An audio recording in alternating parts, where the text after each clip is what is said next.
कुछ जख्म ऐसे होते हैं जिन्हें बार बार कुरेदा जाए तो वो नासूर बन जाते हैं और फिर लंबे इलाज के बाद भी वो घाव भर नहीं पाते हैं। महाराष्ट्र चुनाव में मिली हार का जख्म भी कांग्रेस के लिए कुछ ऐसा ही है जिसे वो जब तब कुरेद कर नासूर बनाती जा रही है और अब वो ऐसा घाव हो गया है जिसे भरना कांग्रेस के लिए शायद ही कभी मुमकिन होगा। वरना जिस चुनाव के नतीजे आए महीनों बीत गए, अब उस पर सवाल उठाकर राहुल गांधी आखिर क्या हासिल करना चाहते हैं। बेहतर तो यह रहा होता कि राहुल गांधी महाराष्ट्र चुनाव में हुए हार को लेकर जो सवाल चुनाव आयोग से पूछ रहे हैं वो सवाल वो खुद से पूछते, कांग्रेस के नेताओं कार्यकर्ताओं से पूछते कि आखिर चुनाव में उन्हें वोट क्यों नहीं मिला, आखिर महाराष्ट्र की जनता ने राहुल गांधी और उनकी नीतियों को नकार क्यों दिया, आखिर मिलिंद देवरा और अशोक चव्हाण से लेकर संजय निरुपम जैसे कांग्रेस के बड़े नेता राहुल गांधी का साथ क्यों छोड़ गए। नमस्कार, मैं हूं मेघा प्रसाद और आप देख रहे हैं एबीपी लाइव। लेकिन नहीं, सवाल तो राहुल गांधी को चुनाव आयोग से ही पूछना है कि अचानक से वोटर क्यों बढ़ गए, अचानक से 5 बजे के बाद इतनी वोटिंग कैसे हो गई। और भी कई सवाल राहुल गांधी पहले भी पूछते रहे हैं, अब भी पूछ रहे हैं और चुनाव आयोग की तरफ से उन्हें माकूल जवाब भी मिलता रहा है। लेकिन अब जब राहुल गांधी ने देश भर के करीब 15 अखबारों में एक लेख लिखकर महाराष्ट्र में हुए चुनाव को चुनाव आयोग और बीजेपी के बीच में मैच फिक्सिंग की तरह दिखाने की कोशिश की तो जवाब तो आना तय था।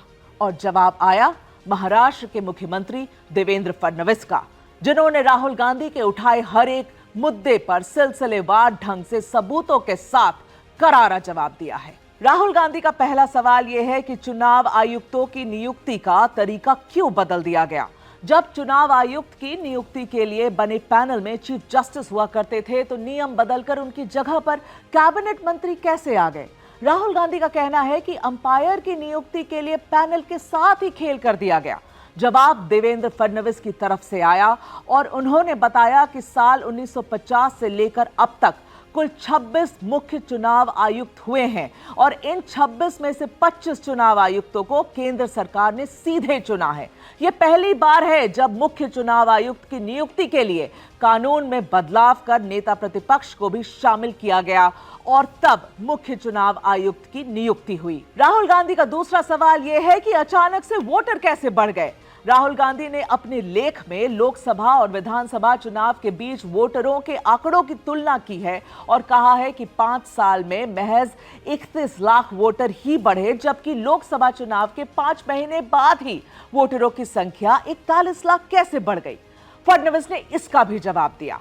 फडणवीस ने चुनाव आयोग के आंकड़ों के हवाले से बताया है कि जिस 40,81,000 बड़े वोटरों की बात राहुल गांधी कर रहे हैं उनमें से 26,46,000 यंग वोटर हैं और उनकी वोट देने की उम्र भी लोकसभा में नहीं बल्कि विधानसभा में पूरी हुई है। सीएम फडणवीस ने पुराने चुनावों का हवाला देते हुए बताया कि साल 2014 से साल 2019 के बीच में 63 लाख नए वोटर जुड़े, जबकि 2009 से 2014 के बीच में 75 लाख वोटर जोड़े गए थे। 2004 से 2009 के बीच में 1 करोड़ नए वोटर जोड़े गए तो 2024 में भी कुछ नया तो नहीं हुआ। बाकी फडणवीस ने कहा कि अगर राहुल गांधी को और भी तफसील से जानना है तो चुनाव आयोग ने उनको 60 पन्नों में जवाब दिया है, उसे पढ़ लें। सीएम फडणवीस ने लोकसभा और विधानसभा के बीच के वोटरों के अंतर को भी विस्तार से बताया और यह कहा कि 2004 के विधानसभा चुनाव में भी लोकसभा की तुलना में 5% वोटर ज्यादा थे, 2009 में भी 4% वोटर ज्यादा थे, 2014 में भी 3% ज्यादा वोटर थे, 2019 में 1% ज्यादा वोटर थे और 2024 में भी 4% ही ज्यादा वोटर थे। तो इसमें कौन सी नई बात है जो राहुल गांधी समझ नहीं पा रहे हैं। राहुल गांधी का तीसरा सवाल है कि अचानक से वोटर टर्नआउट कैसे बढ़ गया, यानी कि विधानसभा चुनाव में अचानक से ज्यादा वोटिंग कैसे हो गई। तो इसको भी समझना कोई रॉकेट साइंस नहीं है। चुनाव आयोग का आंकड़ा बताता है कि जब वोटिंग हो रही थी तो हर घंटे करीब 5.83% की दर से ये वोटिंग हो रही थी। आखिरी घंटे में वोटिंग हुई तो 7.83% से, जिस पर राहुल गांधी सवाल उठा रहे हैं। तो जो 5 से 6 के बीच वोटिंग कर रहे थे वो तो कर ही रहे थे और जो लाइन में लगे थे उन्हें भी वोट देकर ही जाना था।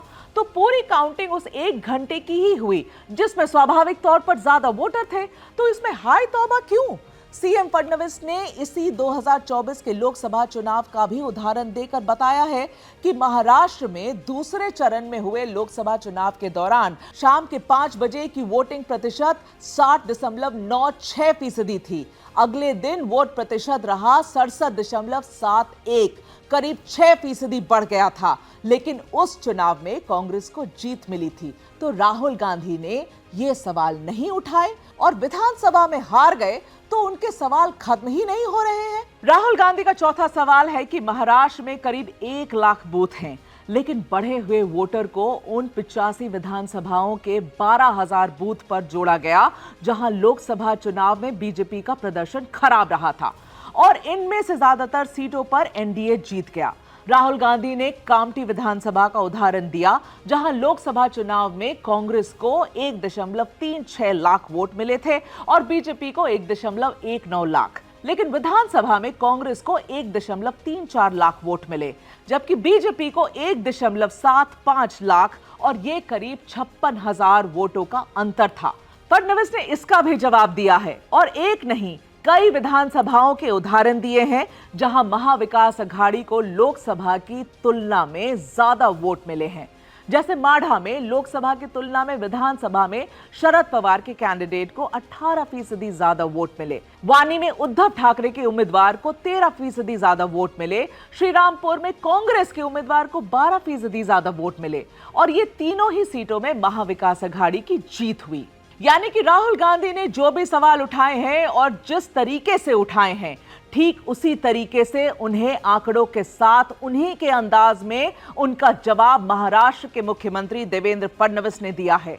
राहुल गांधी ने अखबार में लिखकर सवाल उठाए तो मुख्यमंत्री ने भी अखबार में ही लिखकर सारे जवाब दे दिए। राहुल गांधी ने आंकड़े दिए तो फडणवीस ने भी आंकड़े दिए। राहुल गांधी ने एक विधानसभा का जिक्र किया तो फडणवीस ने 3 विधानसभाओं को गिना दिया।